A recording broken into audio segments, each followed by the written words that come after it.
মামলা প্রত্যাহার করে তাকে বেকসুর খালাস দেওয়ার জন্য, যেখানে আমাদের মাননীয় বিজ্ঞ বিচারকবৃন্দগণ উপস্থিত, এই মানববন্ধন কর্মসূচিতে যোগদান করবার জন্য বিশেষভাবে অনুরোধ করি।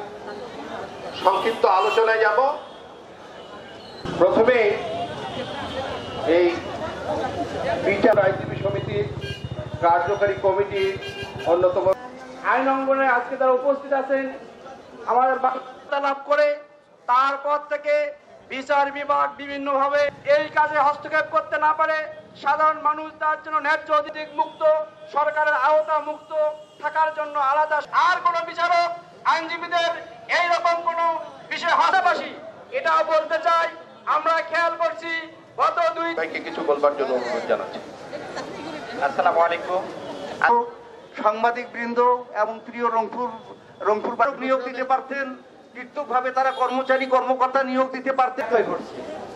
আমাদের বর্তমান অন্তর্বর্তীকালীন সরকারের কাছে দাবি যে অচিরেই পৃথক সচিবালয় প্রতিষ্ঠা করুন এবং জনগণের ন্যায় বিচার নিশ্চিত করুন।